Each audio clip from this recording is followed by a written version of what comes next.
so nice to see your beautiful faces again. As you know, my name is Folashade Ofurine, and I'm the Executive Director of Health Education and Employment Initiative Canada Incorporated.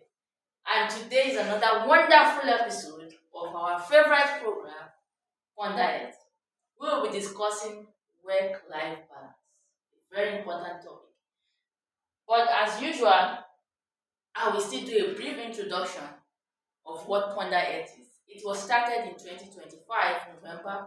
It's actually a public health program. The essence is to bring accessible, culturally relevant, and practical health knowledge to people directly. And it's a library-based program.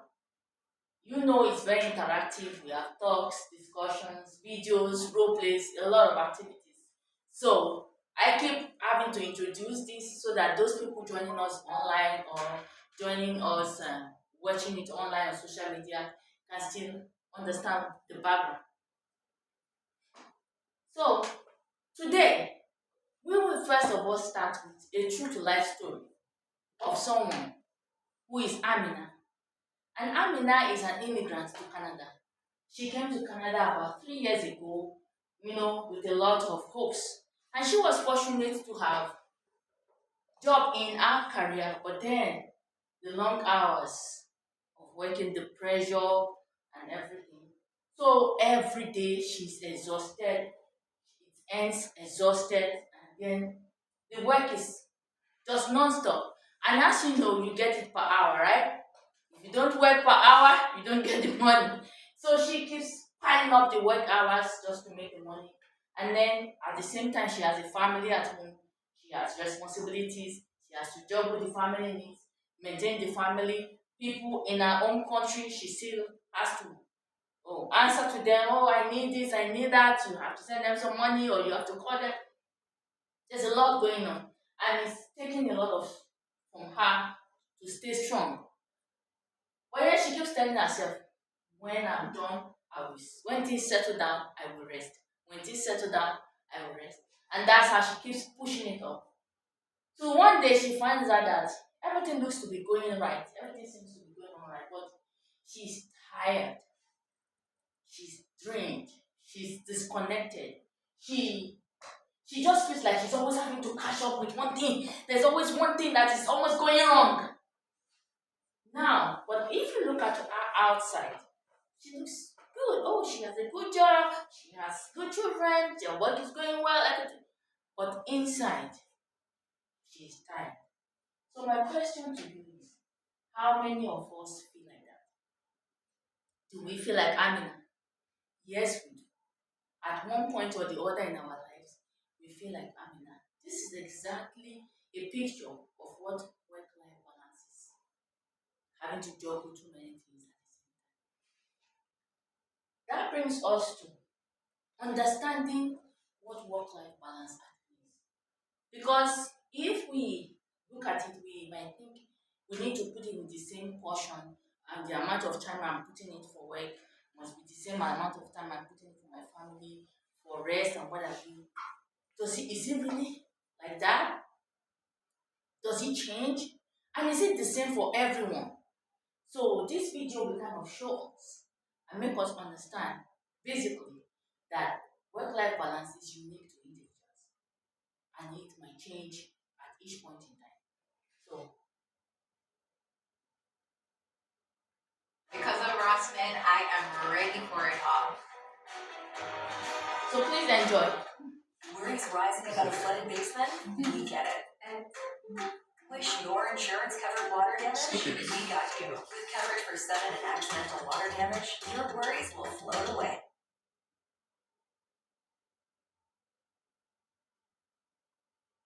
Get a quote and buy online. This is the Audi R8. It's a highly efficient and compelling car. Its engine produces an astonishing 199 kW with 6,500 RPM and a torque of 330 and 4,000 RPM. Part of the reason that it's so efficient and part of what makes us human beings comparatively inefficient is that this car has only one goal, and that goal is exceptionally clear.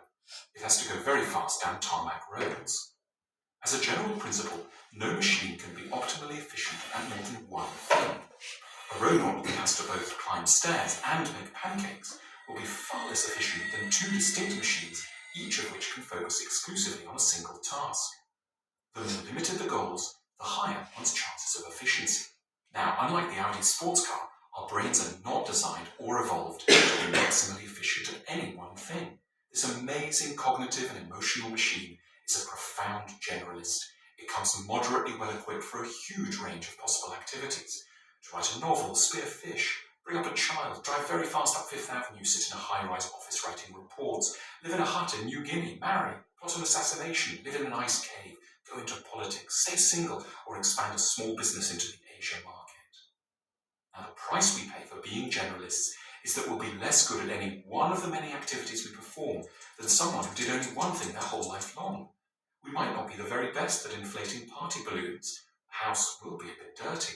We might be a bit late for the meeting. We'll not be perfect, patient, and interested dinner companions. We'll mess up the public presentation again. Someone would probably be better than we are at helping a child to paint. This might be quite depressing at moments, perhaps late at night as we look back across the day. But before we get too sad, we should realize that our less than completely optimal performance is down to one very understandable thing, that we've chosen breadth and variety over total focus and narrow perfection. And that's a very wise choice. Focusing on one thing to the exclusion of all others has its costs, as anyone who's ever spoken to an athlete who trains 10 hours a day tends to find out. There's a cost to being the human equivalent of a sports car. Unfortunately, our society has set up an absurd idea that it will be possible to do many things and do them all completely well. That's why we hear so much talk about an elusive thing called work-life balance, a perfectly optimal career and a perfectly optimal home life. This is a mad idea. Work-life balance is impossible because everything worth fighting for unbalances your life. We're not going to be at once the ideal domestic chef, child carer, and CEO. If we're strung out across multiple roles, all will suffer, but that's okay. That you're doing too much and none of it without mistakes isn't a sign that your life has gone wrong. It's a sign of a very wise and understandable position, that you've opted for imperfect variety over flawless focus.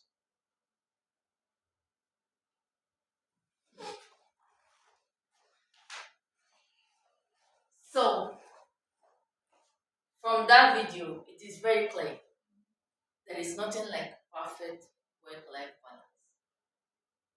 And because we are doing several things at the same time, and if we say we want to concentrate on only one thing, a lot of other things will go wrong.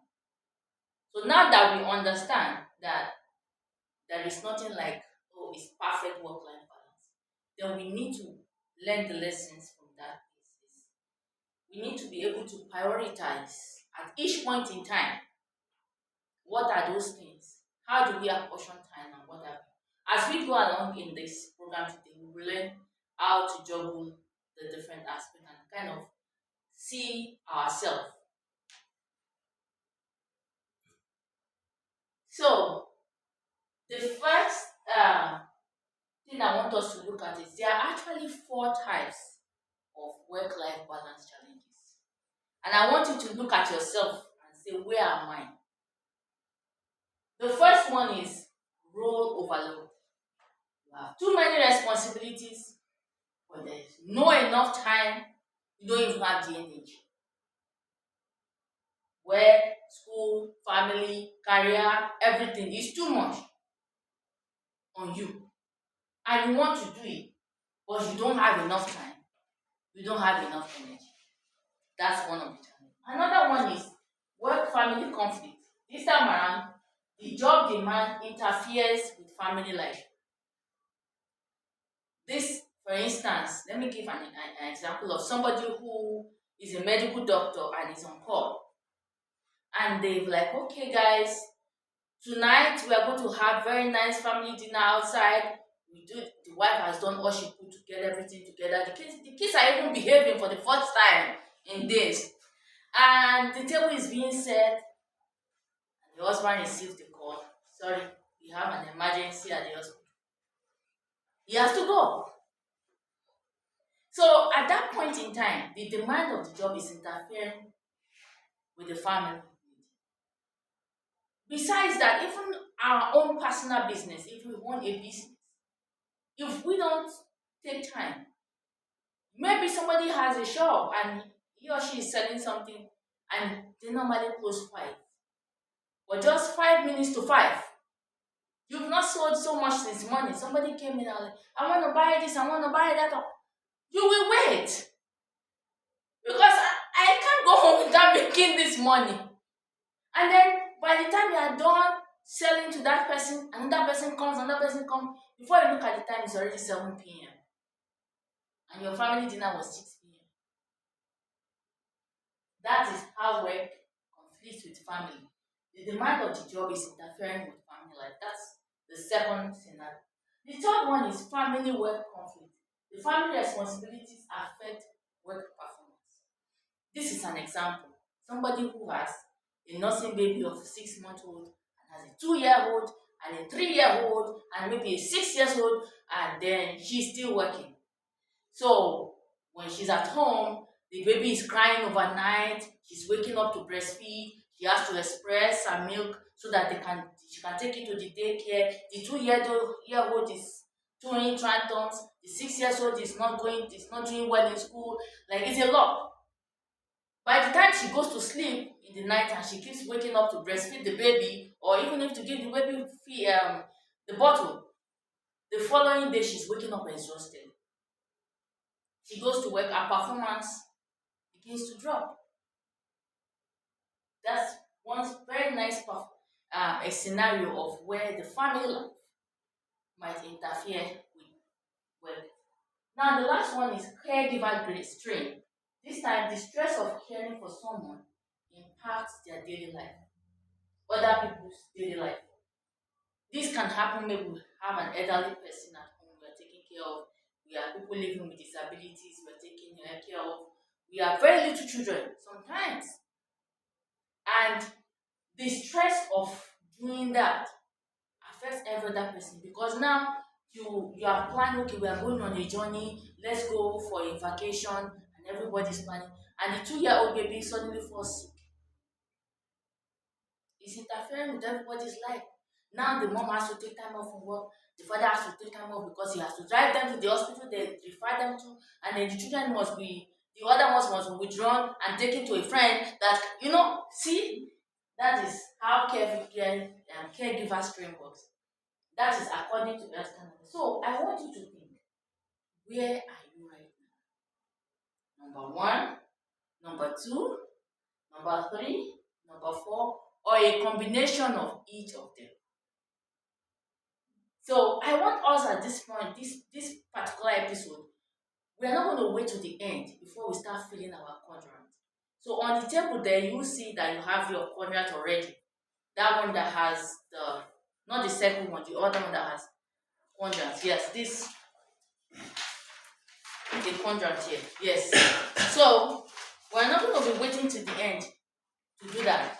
While we are here now, it's time to reflect. This question right now, where do you think you are? Write it there. Number 1 or number 2 or whatever.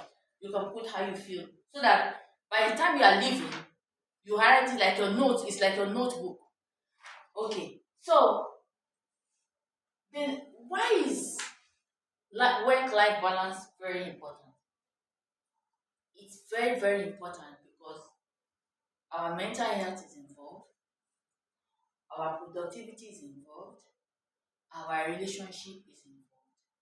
And when we do not manage them, we get burnout. When the stress is too much, you find anxiety, depression, like you just feel like I'm useless because you are not able to meet everything. And you begin to feel like, what is my purpose? I'm the wife or I'm the husband. I'm not able to provide the money that is needed. I'm not able to support my wife emotionally. I'm not able to support my husband economically. The children, I'm not able to help them with their schoolwork. You begin to feel so bad about yourself. And if you don't take time, like we've studied before, mental health, which is always up and down, like we learned before, is affected. Productivity. At work, you are not able to do your best anymore because you are just overwhelmed. Even when you are at work and you just get a call from school, come pick up your child, is running temperature. You have to drop your work and go there. It's affecting your productivity. You are not putting your best into your business anymore. And then your relationship, if it's not properly managed, it can cause problem between the husband and the wife. It can cause problem between the parents and the kids, between the kids and their it can be complicated and it can lead to burnout. That is why we need to have that balance, which is difficult to achieve, but at each point in time, trying to achieve. So we are going to see a video that shows us why how stress affects our body, which is stress is coming out from not being able to balance the life together and work together easily. So then, how does that affect us? What other things does it lead to? So that we can know this is a serious thing, so that we can nip it in the bud before it becomes a serious issue. In public health, you're called to protect health and save lives. To find ways to solve both new and long-standing public health challenges with innovative thinking. No problem, right? Not when you have world-class training from Johns Hopkins.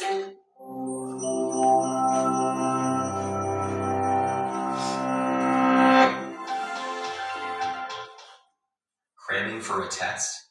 Trying to get more done than you have time to do?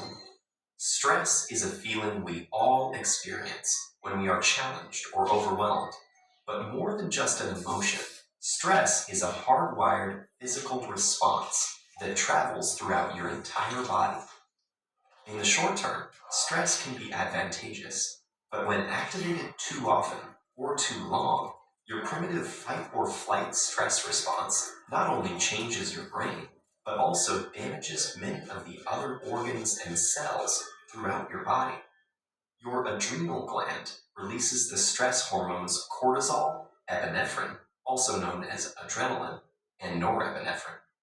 As these hormones travel through your bloodstream, they easily reach your blood vessels and heart. Adrenaline causes your heart to beat faster and raises your blood pressure, over time causing hypertension.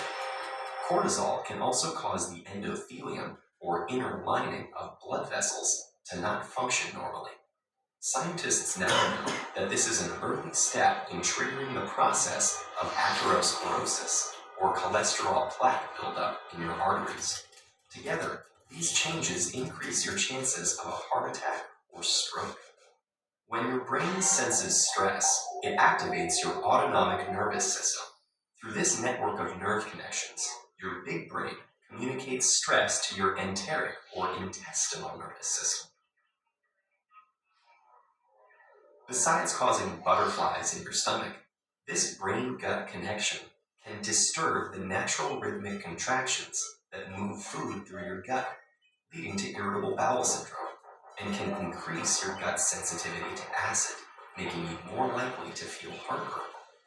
Via the gut's nervous system, stress can also change the composition and function of your gut bacteria, which may affect your digestive and overall health.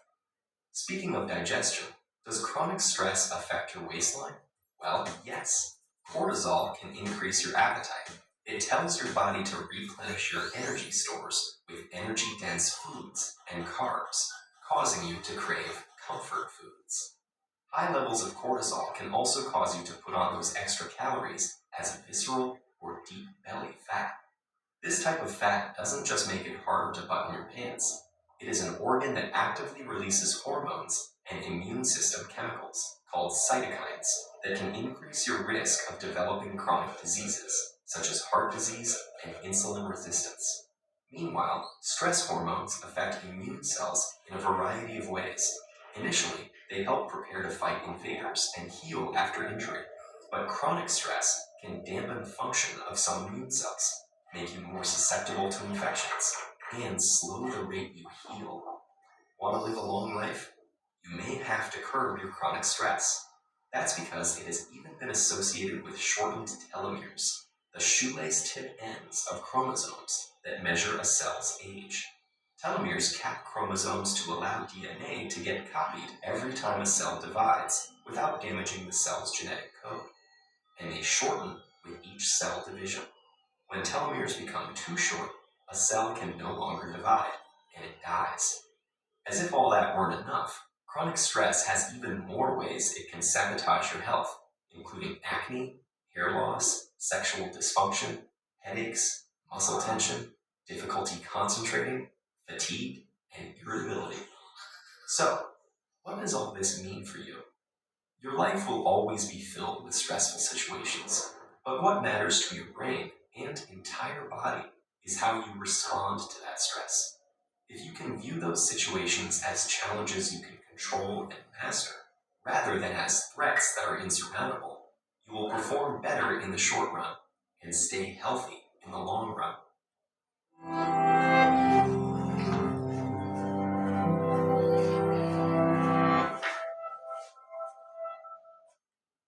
In public health, So, we've seen how stress leads to so many other things. And before we've discussed anxiety, so we kind of know what stress brings to our body. We will now be going to the next activity, which is the life wheel. This is the ideal, quote unquote, piece of the pies that we need to have. Work, health, fun, finance, personal growth, relationship. Everybody has their own portion and they seem to be doing well. But we know that this is not the reality. And it's not realistic to be the reality because the space for the work is not even so big. But it just shows us like we need to have the sections. They don't disturb each other. But in real life, it's not possible they disturb each other. So I want you to look at the other activity tool you have, which is the live wheel exercise here. So it has two cycles. The first cycle on the right hand side is your current life. The other one is your ideal life.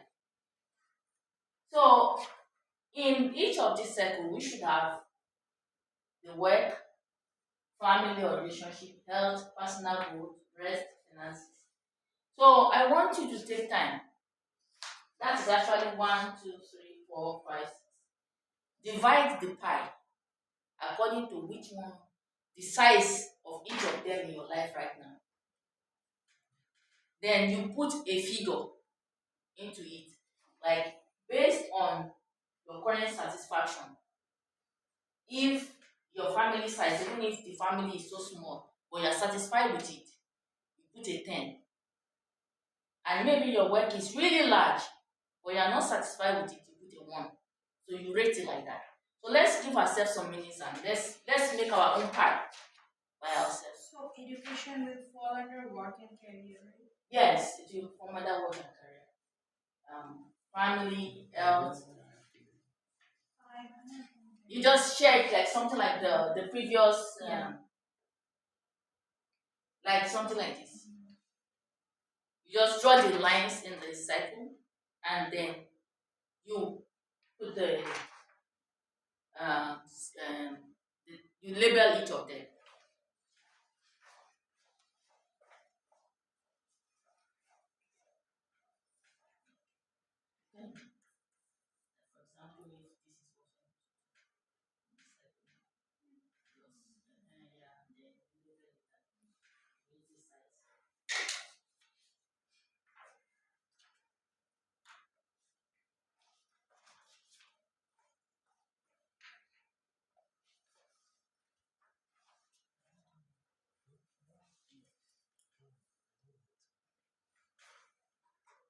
Okay. For example, if this is what yeah, and then you label it that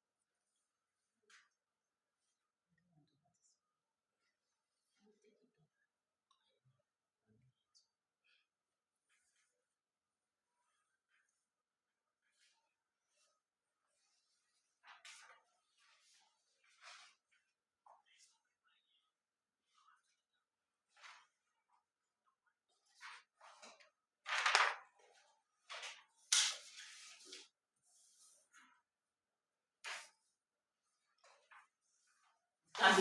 sizes. And then you just put a number into it under the current life.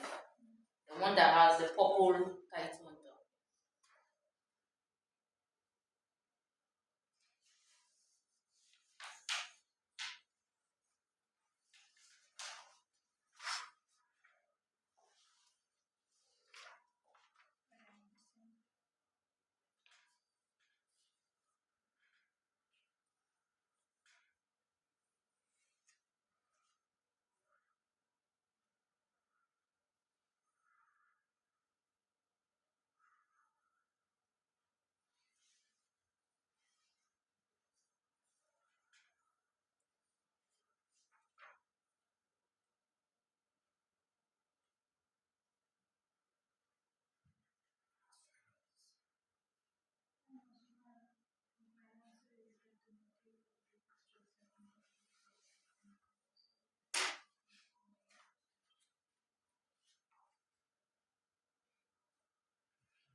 Put your phone and put your number. Under health, work, family, those are the things you want to do. Not what you're doing there. Not put number. Which of them is more? Are you satisfied with it right now? Put the number. You're done. Okay. Let's give others some few minutes to catch up.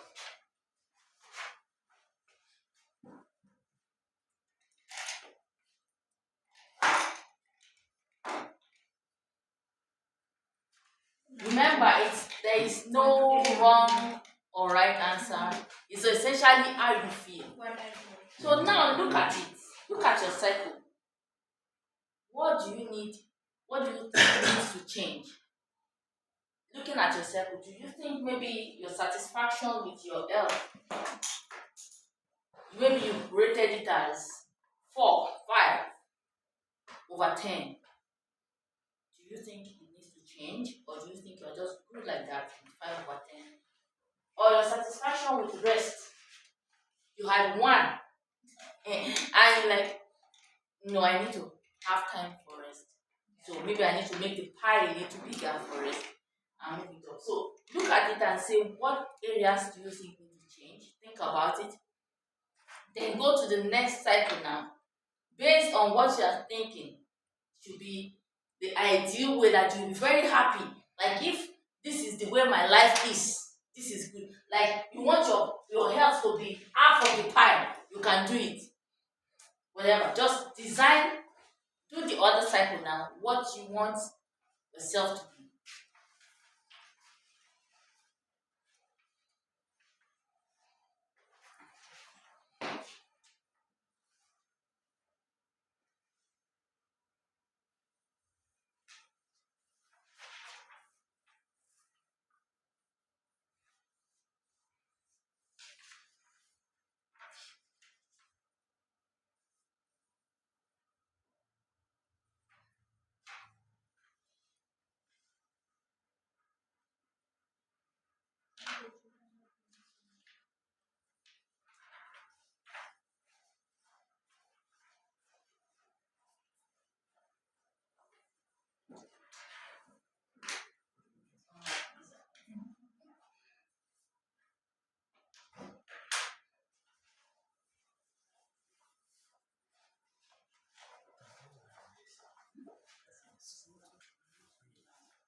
Let's give some people some minutes to catch up on their wheel.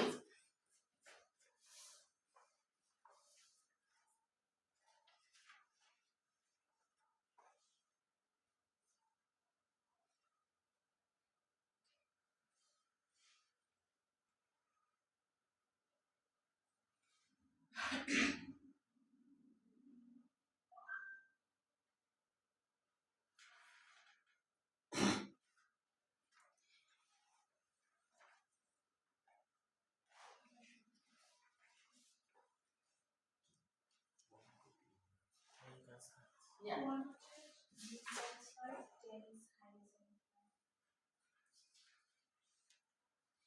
So if you look at your wheel, you will see it gives you a picture of what the kind of life you have been living, and you see your report card like in your wheel, and then you're like, oh, I think I need to do more with my family, or I need to do more with my personal growth. Because often in the course of life, we spend so much time on family, work, and other things, and we neglect personal growth. And that's when we begin to feel useless. I'm going to feel like, oh, I wanted to do this. I would have loved to learn to play this piano. I would have loved to travel, but I didn't do nothing. And now I'm old. So that's why it's important for us to do that. Now, look at that pie you have. What is draining you the most? Which of them is stressing you the most? Taking too much of your time and your energy that you really want to give it. Some might be taking a lot of your time and energy, but you really want to give it. But the one that is stressing you so much, which one is that? Take note of it.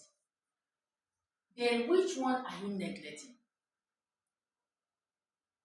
Which of them? Or are you neglecting that you think, oh, I need to improve, I need to do better. So take the time now to look at your Honda S quadrants, and then like one new thing you have found, you can put it on that. You're like, oh, I have found that I need to my maybe for example, my work is stressing me too much, and I need to improve, or I'm neglecting my personal growth. You can write it there under the learn and refrain. One new insight or fact I should find out, like I found that my my family is being neglected, or I found that I'm taking my phone is taking too much of my time. There's some people like that. They are so engrossed in fun activities they don't have time for any other. So we are now in that box now, and then now it's time to take action. What is that one thing you can do? And that's where this statement comes in. This week, I will protect my balance by what is that thing you are going to do this week or next week to make sure that you protect your work life balance. Think about it, give yourself some few minutes. Maybe I'm almost always all the time just scrolling too much on social media. I'm going to reduce my time on social media and increase my time in reading books. That's just an example. So we are now in the act quadrant where you do that. And then what conversation can you start? As a family, as an individual, we might need to have some conversation as a family. Uh, Maybe we find that as family we are no longer spending enough time together. What discussion do we want to have? Or as a family, we are not taking our health seriously. What's the conversation we're going to have? So we can put that under the act contract.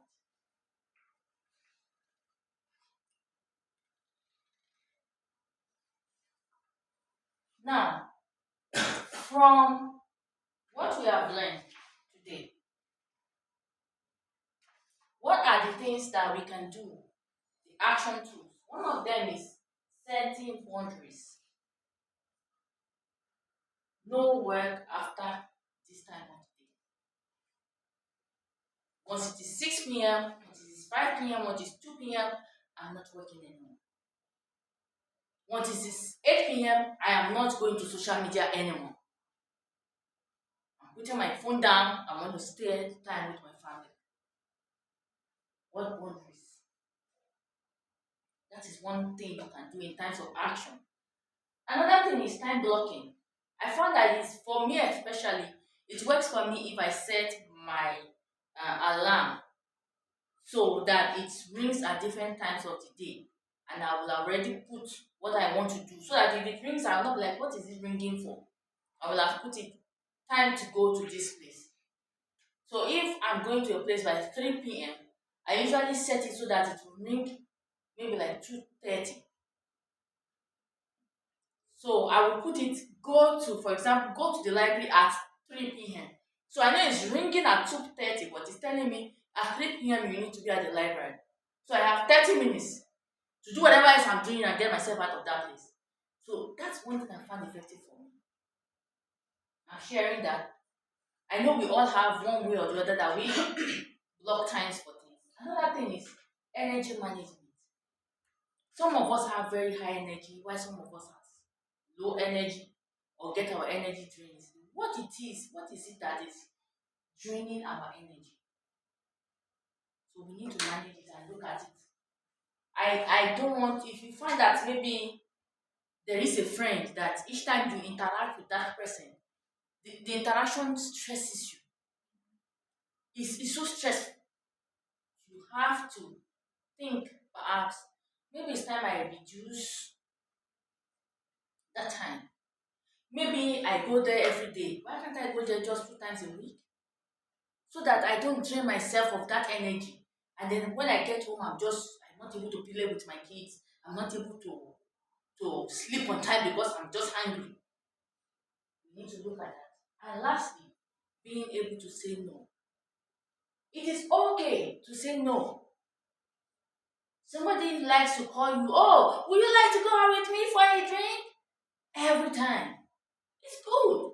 And the person is a nice person to be around. But then, because you didn't plan to go for a drink that time of the day, and you are like, okay, I don't want to say no to him or her, then you drop something else that you wanted to do. So these are some of the practical things we can do. Actions we can take to thrive. Now is you have a question? Yeah, I was just thinking about if this work-life balancing problem was 50 years ago, or it is just a newer thing in this society.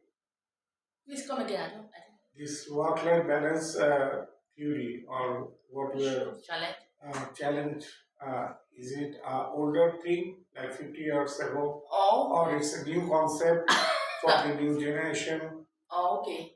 Well, work-life balance is not a new concept. Yeah. Maybe we have just put a name to it, but it has always been there. If you grow up in the village, you see our grannies or old people. They have time, they go to work, to their farms. They have time, they come home. They have time, they eat. They have time, they go outside to talk to their peers, to play games under the tree. That is work-life balance. They had good balance compared to us. They've managed their system because they don't have too many things as much as we have right now. As at that time, they don't have social media, they don't have mobile phone. Even if in the generation where we have landlines, like you don't sit with the phone every day and say maybe somebody will call me. It's the one you pick, that's the one you pick. Somebody wants to get you, the person has to keep trying several times of the day to get you. Because there's no phone recorder that can drop messages for you. They have lesser things conflicting with their time, but they still had work-life balance. We might not have a name for it as at that time, but it is more an issue right now because we have too many things stealing our time, and we have just 24 hours in a day. Sometimes I feel like maybe I can borrow from tomorrow. Exactly. Yeah, I was telling my parents that sometimes I feel if there was 40 hours in a day, 24 hours is not enough. And regarding social media, I mean, okay, you can avoid Facebook, Instagram, that's fine. But for work, you have to be maintaining LinkedIn. And if you do not do that, you lose connection. Yes. Then your work will suffer. Yes. It's a That's all. yes. Yes, it's a challenge. To think that that app is a social media, but it has become so important that you want to put your profile there and make sure that your profile is up to date and is current. You put some things to post there so that when you want to get a job, people can reach you and know that you are up and doing. But then one thing about that app is that it doesn't, if you don't want to make it your major app, it doesn't take your time. Because you just sit down, you look at what is wrong, you edit it and put it. Once you have put it in, you can leave it for a long time. That is the beauty of that. But other social media platforms, especially if you want to be engaging with people, you have to be posting. If you don't post, the algorithm will not bring up your video, people will not follow you, it's a lot. So, intentional living. Be intentional. I spend a lot of time on social media. But what am I doing there? I am learning. That question I've had in my mind of how to do this, how that works, what can I do? I put it there, I watch the videos. It can be videos that are for hours. I will stay with it and watch it. And I share a lot of it to myself. Yeah. Because I know I need it. Or maybe there's a situation I find myself in, I'm wondering, how do I handle this? What do? I go to social media. You will find somebody who has already done a video on it. You will find something, no matter how small. You will see their experiences. So, intentional. Instead of using that social media just to go and gossip about, oh, this person has divorced this person, this one and this one are beefing each other, that instead of using your time on that, turn it to a learning platform, because it can actually be a learning platform. It's what you make or make of it. So that is intentional living. And then we go back to protecting your energy. Okay, let me give another instance. There are some things that we do that drains our energy. I heard of someone who said he has a playlist of sorrowful music. I was shocked that how can somebody have a playlist of sorrowful music? That means the person wants to be draining their energy, because there is no way you will hear those songs that you will not be feeling sad. The person is already affected. So instead of doing that, why don't you have a playlist of songs that motivate you? Or if you have your friends, you know which of them you know that if they call you, you have to make the call sharp. Because if you keep long, they are going to end up starting the quarrel or whatever, and then try to pull you to what does not concern you. Protect your energy so you can have time for what matters. That's it, choosing what matters. What is most important for me at this time? Is it rest? If that is what is important, please prioritize it. There are some times in our life when we just have to drop everything. We just have to be like, no, even family, can you just give me a break? Create time. And one thing I have found that works for me is using pockets of time. Because there is no time anyway. Like you said, you wanted 40 hours a day. But right now we have only 24 hours. Okay, why don't you put a book in your bag?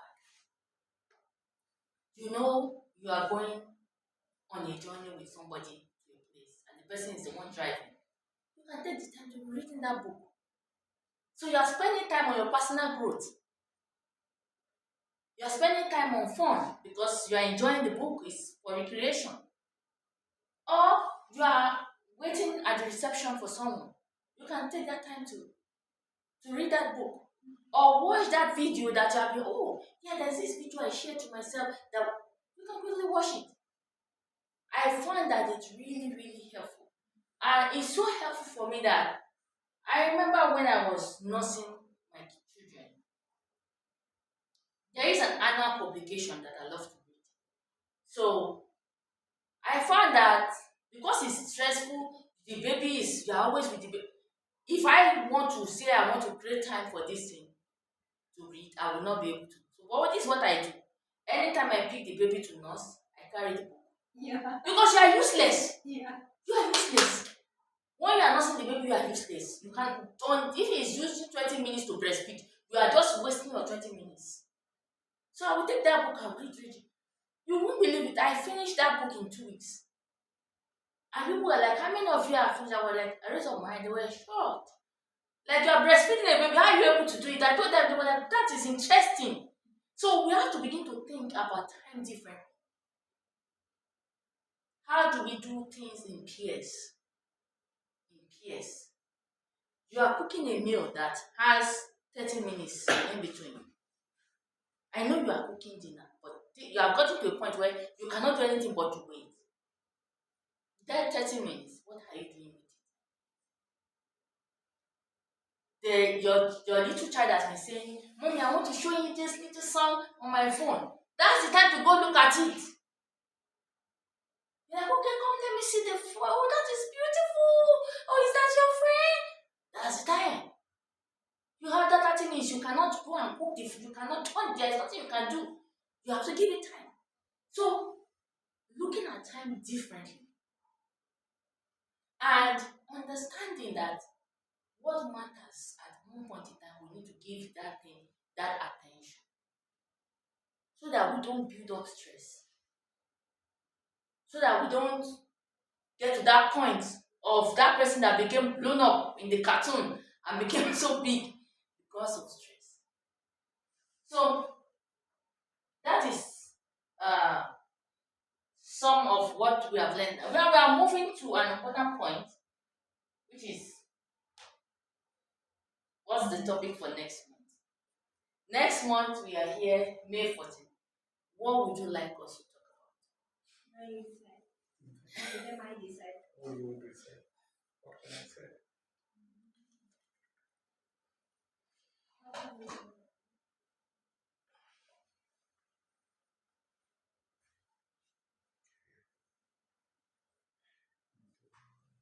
There is no topic that is out of the way. There is no topic that is irrelevant. So long as that topic is what you want to learn, so long as ultimately it improves your health.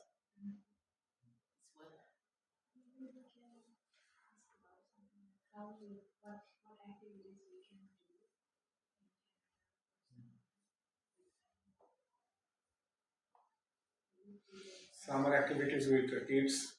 Summer activities with the kids. Okay. Family. Great. So Together, because we do not know much. Today I heard that my colleague they're saying that something is coming. There's drought for April, and there will be blockage for bonfire. My colleague was telling, "Oh, I just want to do the bonfire before the drought, but I have to wait now." And I said, "Do you do it every day?" So many times. She said so many times, but we are new. We know nothing about how to do it, where to do it, what are the things you need to carry, maybe what activities we can do as family can, okay. especially for summer. This is a beautiful topic. Family activities that we can do as immigrants. Yeah. Fantastic. That's a newcomer immigrants. Yeah. So our next topic for May is family activities for immigrants. So we are going to do a lot of research. Get ready to watch many videos of families doing it. So we get to the last section. Question and answer.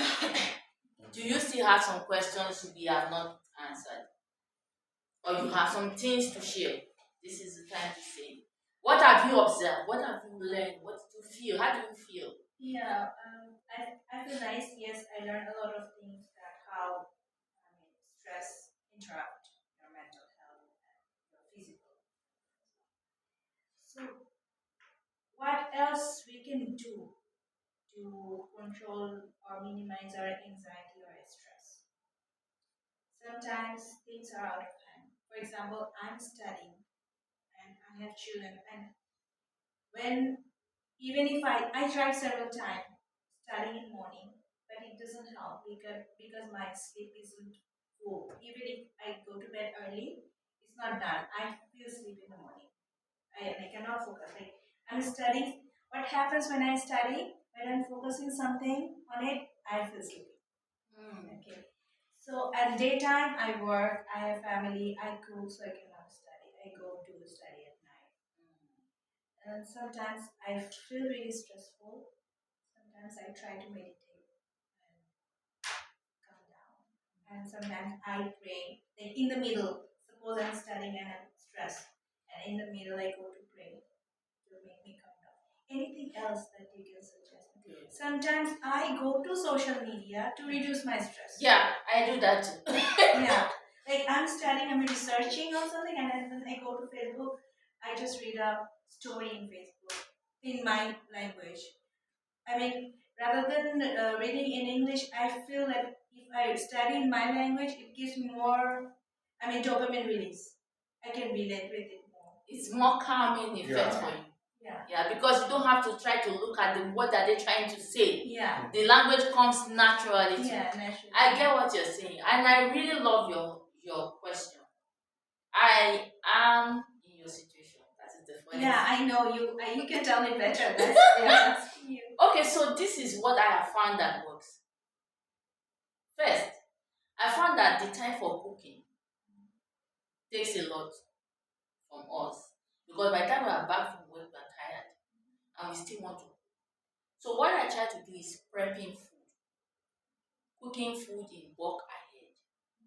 So, for example, as a Nigerian, Canadian, we eat more of food that are soups or stews, rice and stew, swallow and soups, and we have that. So I cook different soups and stews, and I portion them in the freezer. So I know that if I want to eat rice, I just put the rice on fire and I have the stew already. And I also boil either my chicken or my meat or my fish. I boil whatever I want to do to it. Either I want to grill it, I want to fry it, I will do it already. I put it in the freezer. So the meat is ready. It's not in the soup.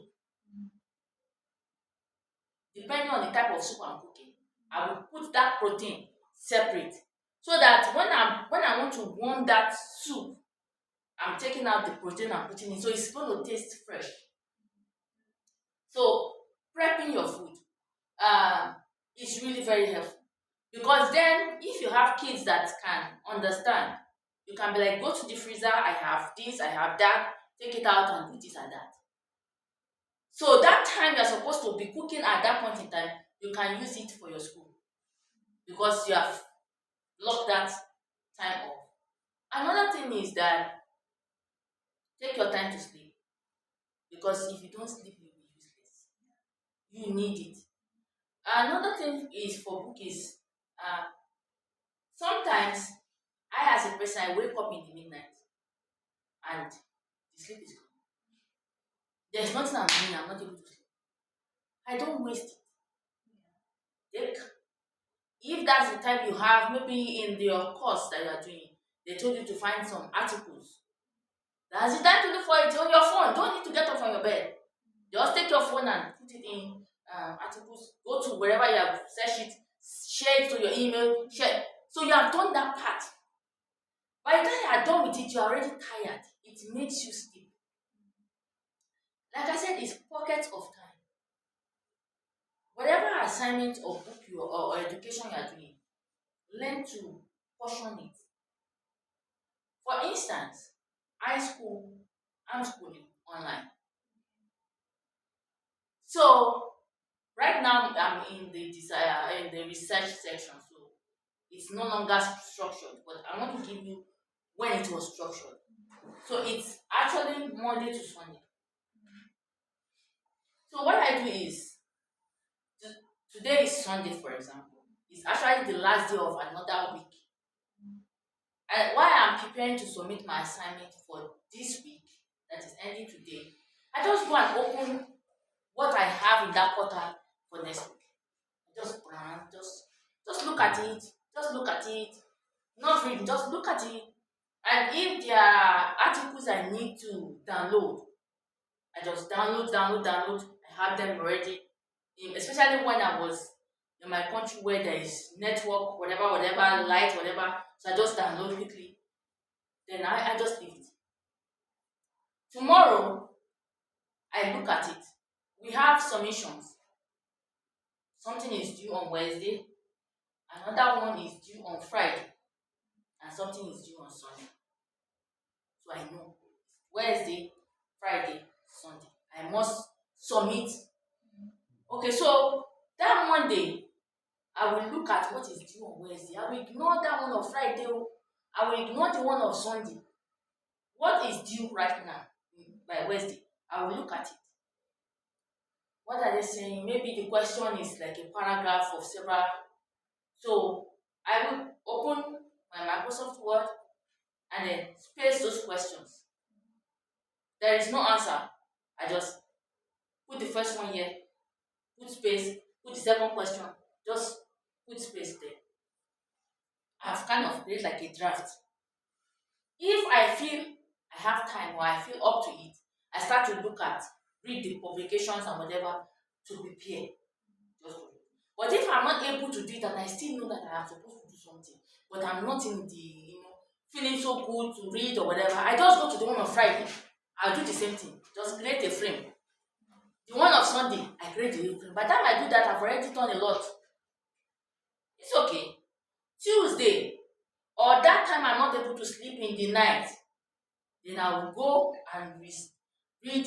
It has a lot of videos. I watch the videos involved in it to understand what it's all about. I will read, take some notes. I usually put an exercise book on my bed with a pencil so that I don't have to get up, because getting up can disturb the sleep of your partner. So what I have it, so I just note it down.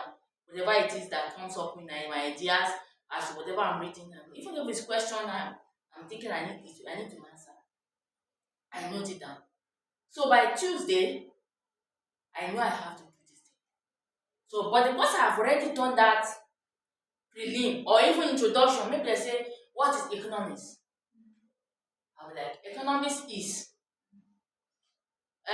What is biology? Biology is. I've not written anything. Because I've put those little things, I don't feel like I'm starting from zero. I do that. Then I also relate with my colleagues. Maybe there's one thing that while I was watching those videos or I was reading those articles, there was something I really don't understand. I was just like, what do you think? This particular thing I'm not understanding. What is it? Can you just give me like a summary of what it's all about? So once that person has already told me that summary, if I go back to that book to read, it really helps me to understand, because the person has already told me the key point. So I'm not going like, what is it all about? Well, I already have an idea. One key thing that I want to give you is, if you have the option of buying a book, hard copy, or buying the e-copy, please buy the e-copy. I used to kill myself with hard copy, but I have this friend. You were like, what's wrong with you? Why was that thing here? I'm still looking for it. I've been looking there, and then they were like, why are you wasting your time? Why are you buying the hard copy? Buy the e-copy. Yeah, you just because you just said. You just put in the keyword. Oh my goodness. This particular friend of mine is very smart. Yeah. This guy is very smart. Since I started buying e-books, my life became different. Yeah. I get my assignments done faster. And also you can read wherever you are. You are. So, and I read, and then by the time I do that, that's Tuesday. I don't kill myself to finish everything on that Tuesday. Wednesday, I go back to it again. Whatever bit I can put. Then I'm putting my references down. Yeah. I want to use it. I've already put the reference so that I don't have to go and be saying, where's the reference for this? Each time I use a reference, I put the reference down. So that way, by Wednesday, when that thing is due, I have done 70% of the work.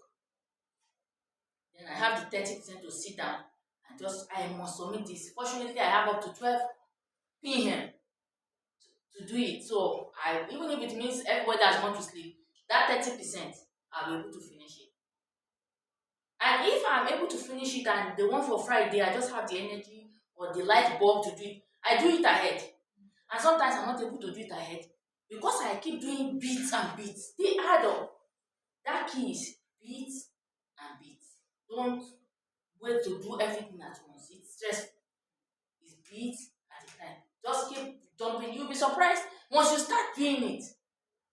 Then, where are you reading?